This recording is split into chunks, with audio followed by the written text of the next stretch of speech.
on top of them, we could jelly them just because of the different rates of the speeds of our molecules. But as far as being compatible, we really have no issues that way, as long as there's separation between us and the other products that you may be putting into the tank. One of them specifically that's been brought up and seeing that is kind of our latest application time is with the fungicide.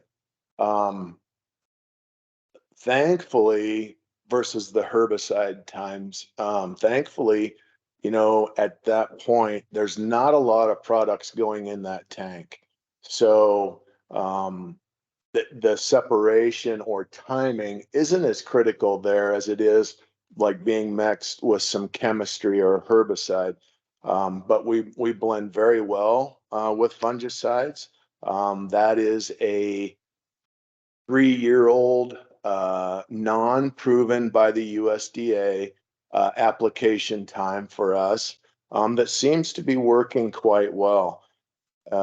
So that 2 gallons to the acre with a product like ours is not a problem. We are very concentrated. As I said, we have focused in on the right ore source to release the most compounds that we're looking for, and so it makes us very effective. So being applied with an airplane or anything in general, you can look at humic acids or our humic acid, and they say in general, most humic acids, if you blend a humic acid with anything, it enhances it, right? I don't know if that's true or not with all humics, but I can tell you with ours, the research that we've done with herbicides and other contact products, that our quick entry definitely allows us to be looked at as an adjuvant in some ways. And so with a fungicide, we are seeing enhanced disease control when we're blended with that. And, a fungicide's active for 2 weeks. Our product stays within the plant much longer than that.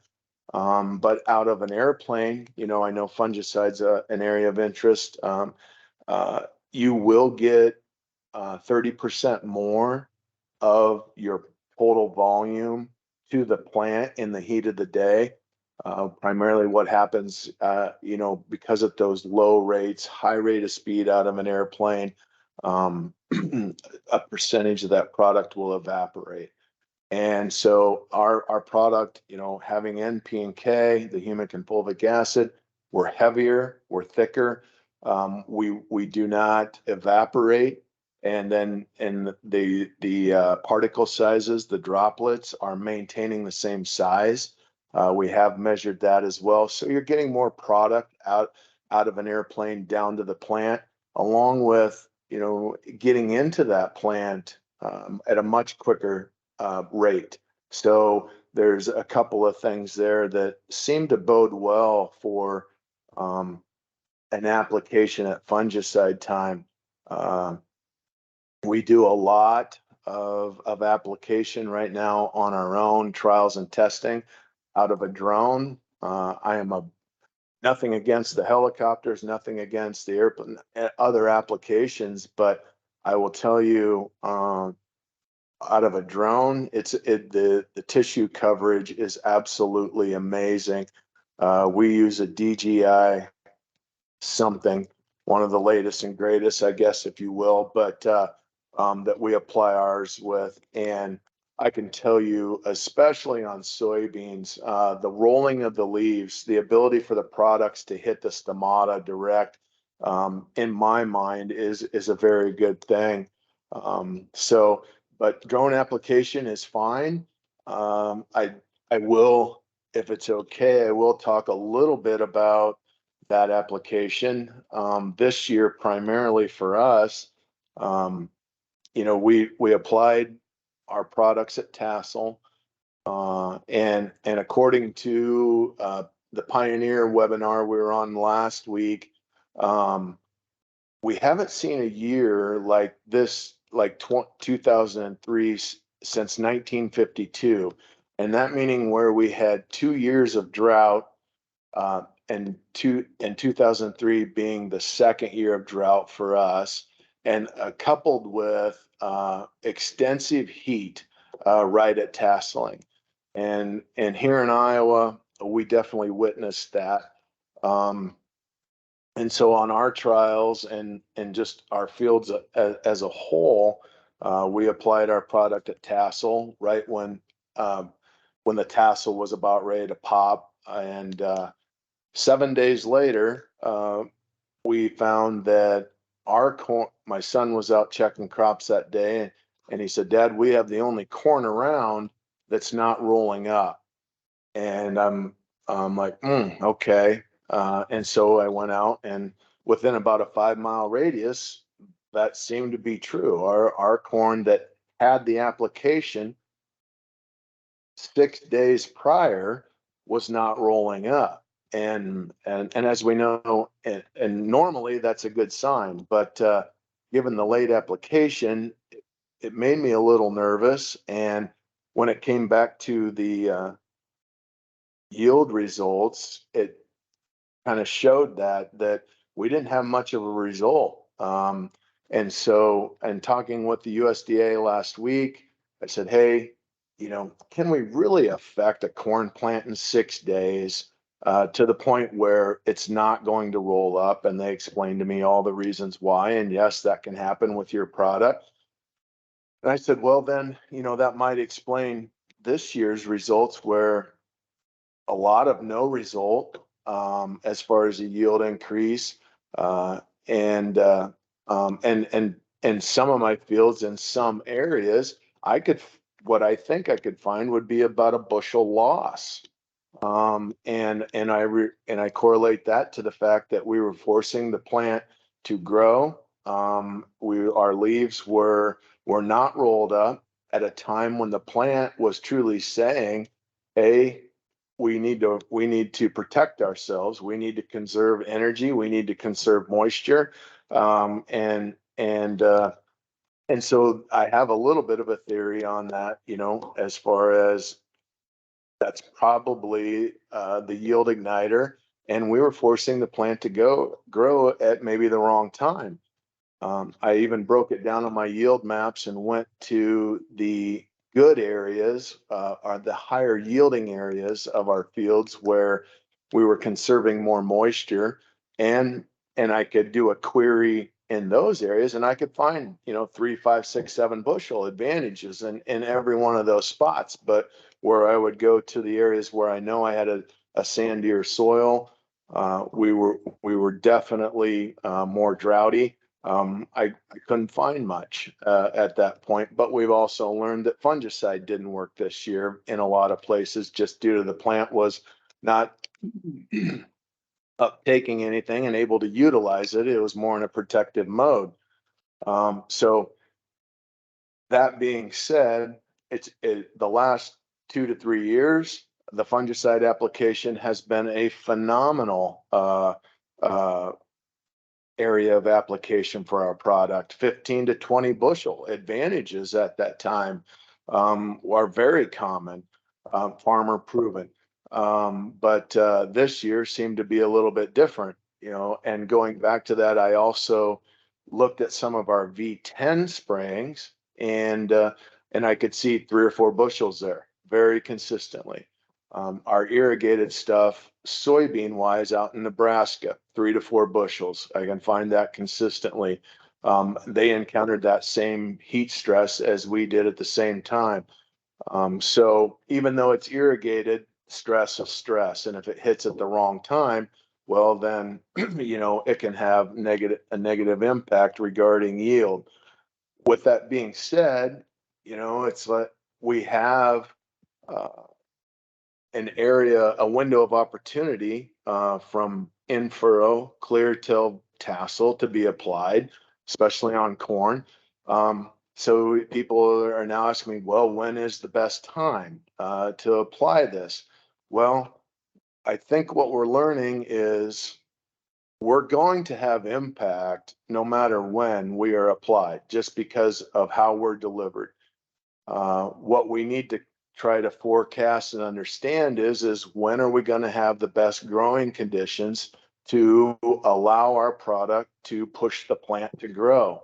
And I think the nice thing about from in-furrow to tassel is that if you have the opportunity or a farmer is out there doing any sort of an application, and the drones have really opened up this window, but we now know that this flex ear is developing ear length and diameter up until V12.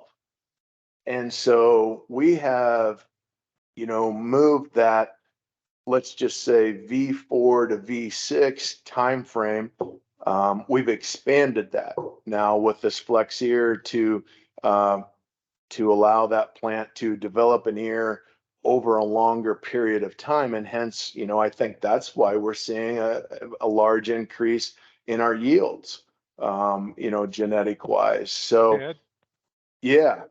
this is Brian. Just a quick question. We started the recording here about 20 minutes in, so I just wanted to cover this piece of it. One of the questions that we've had come up in different conversations with some of our dealers and distributors is, do you think that Yield Igniter will work as maybe as a controlled release or a slow release type aid as well for some of the nutrients that it's put down with? Do you think that it gives that ability? Do you see that happening, as it goes forward? And I have a question to follow up. If you'll answer that one, I'd have another question that just came in through the chat here. Yeah. And when you're talking about slow release, getting blended with ours, absolutely. We bond very well with a soil particle. We're both positively and negatively charged. Anything that we get blended with, we're going to tie up and hold there in that soil profile so that it will not, get washed down through the profile. And hence, that allows for the microbes, everything to utilize those products for a much longer period of time. Foliar nitrogen as well. Do you see that happening with the foliar nitrogen application? Yeah, Kyle, you're always going to stump me, aren't you? You're right. It's happening, but I can't explain it. But yes, we are definitely seeing that there is what seems to be an extended release. Okay. And we're just seeing that through the tissue, right? Okay. So thank you. Yep. The question that came in from Jim was, what is the timing and rate to apply to alfalfa? So as you start looking at an alfalfa application, I'll pull that up on the screen here and make sure that that still fits in with what you're looking to do for the alfalfa side. yes. So you will notice for everybody in the New Fields team that we have 3 pints or 48 ounces. And so the reason why we have that 3 pints, we know since we have taken over the production that we can reduce the amount of product needed. So we went from 48 to 32 on most everything. But I still have end users who have been applying this stuff for 13 years and they're saying we're not going to decrease the rate. So we're letting them know on certain plants that it's still okay to apply 48 ounces. So what we ask all of our growers to do and the practice that they're following is we get an application after every cutting. Let there be, 3 inches, some good visual regrowth. We are a tissue product, so we need that contact. Okay. So early in the spring, when your alfalfa starts growing, and then guys are applying it after every cutting. Some guys say, well, if you affect the plant that way, you should not need to be applied after every cutting. But when you cut off all that biomass, the plant has to rebuild, rejuvenate, and so we have to apply again. Are you seeing a shorter window between cuttings? I've not heard of that, Brian, but we're definitely getting transient height and tonnage differences. Okay. Feed qualities. Yes. Okay. And higher qualities, yes. Okay. Had another question, couple of questions come in here, Chad. Jared asked, what about a side dress application of nitrogen? If you're going to side dress, a UAN, or if you're going to tank mix UAN with ammonium thiosol or something like that as well. Do you see that still being able to extend the release of that as with a side dress application? That's a great question. And as long as the roots can get there, we're fine. We will, and we know that it does get there right over time. The nice thing that we do see is we're holding that UAN in place. So it's not leaching and not near as mobile when it's blended with us. Okay. Next question came from Brad. As far as time of day application, is during the heat of the day better than typical foliar timing or of late evening and early morning? When's the best time to apply? Great question. So during the heat of the day when the plant is shut down is probably the least preferred time to apply our products, but yet our products are getting applied all day long. I would say getting into the evening around sundown when the plant is shut down on photosynthesis would be my least favorite time to apply.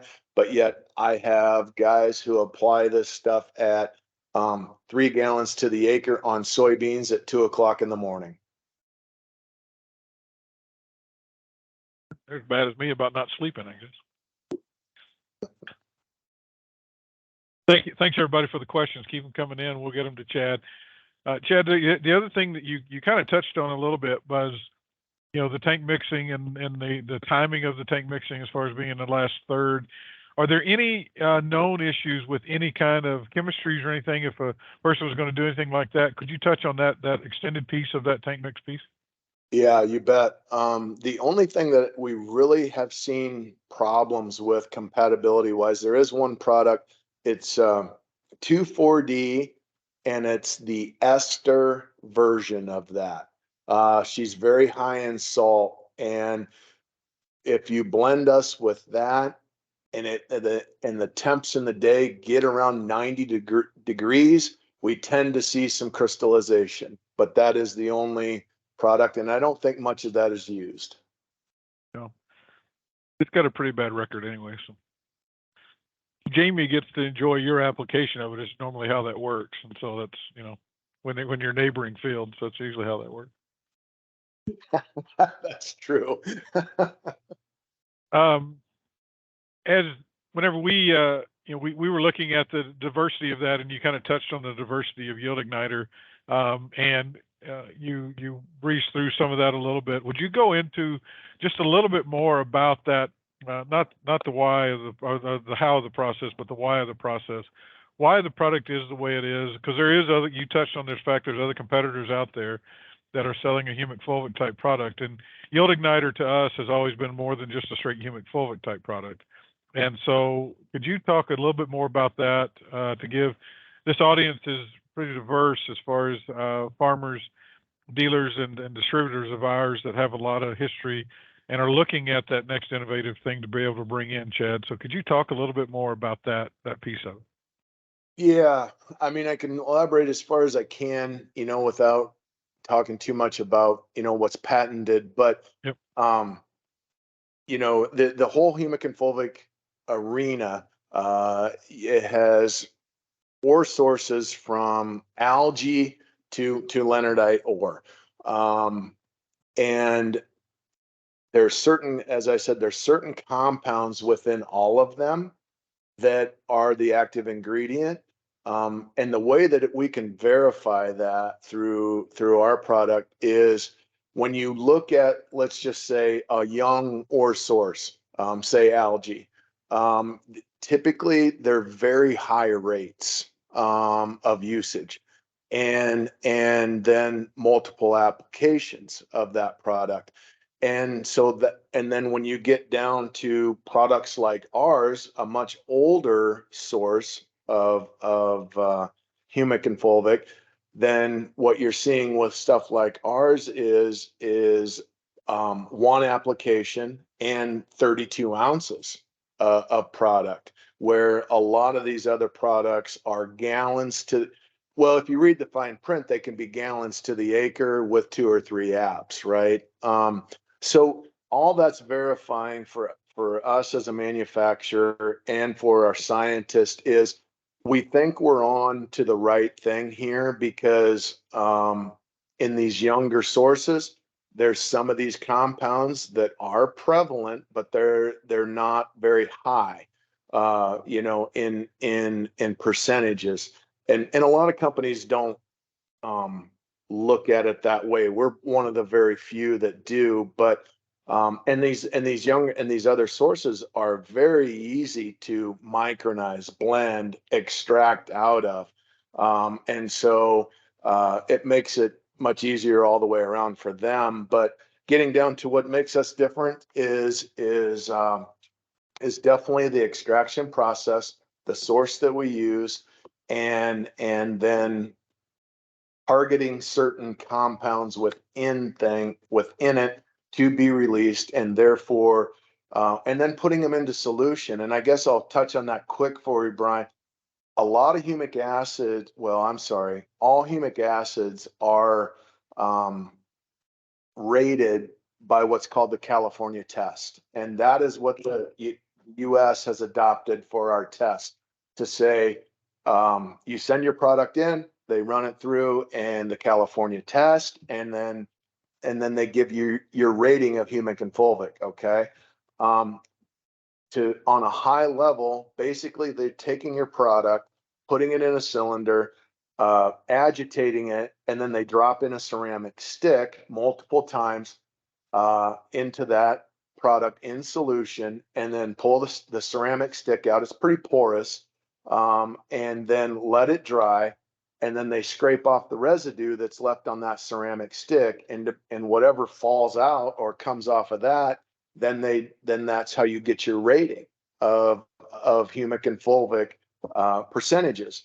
Well, our product, even though we have a little bit of that Leonard fallout that sits in the bottom of the jug once in a while, but our active ingredient is in a liquid form, and so that's why our um, percentages are so low.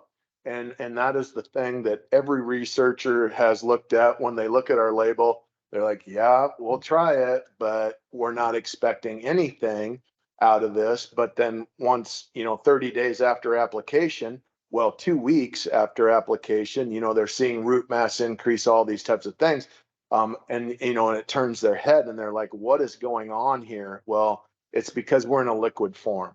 And, we are actually giving more on turf grass in 3 months. We are giving more root mass increase than any other humic product that has been researched today, grown for 12 months. So we are a very active ingredient product. I appreciate that, Chad. That's what I would like. Just wanted to make sure that whenever we started working with you, about 5 years ago now, I guess we started talking together, and working together.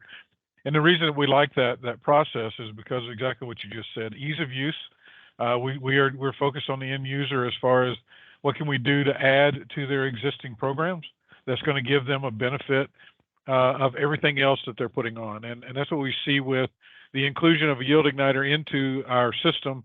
With pre-plant, post-emerge, even in furrow, whatever it may be, you have the benefit of the yield igniter coming in and providing a benefit to that growing crop. So we appreciate that side of it. And so, I just want to make sure everybody understood that, it's not the same as, there is a difference. And so, that's why we have it in our catalog. And so you'll see that moving forward too. And for those of you that don't know, it's on page, let me look here, yield igniter, that is on page 16. So if you look at your new catalog, it's on page 16 of the new catalog. So, in the new Fields Ag catalog. But any other questions? We'll leave this part open here for another 4 or 5 minutes. If anybody has any more questions for Chad or for the real brain in the room, Jamie, we can let her answer some too. So. Don't forget Harper over here. Oh yeah, Harper. Harper does all the groundwork studies, so it's all good. One other thing on cover crops and that type of thing, Chad. Have you seen? We didn't touch on anywhere in here anything on stalk residue management or that kind of thing too.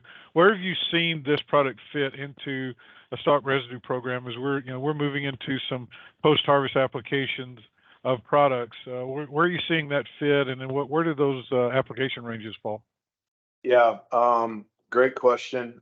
We've been on that for quite some time now. It's just becoming accepted, but definitely throw us in if you're spraying anything to break down your stalk residue, even just general 32% is what we've been trialed with at that 32-ounce rate, and we're seeing an increase breakdown of 30 to 40%, and that's probably just coming from simply just coming from increased microbial activity.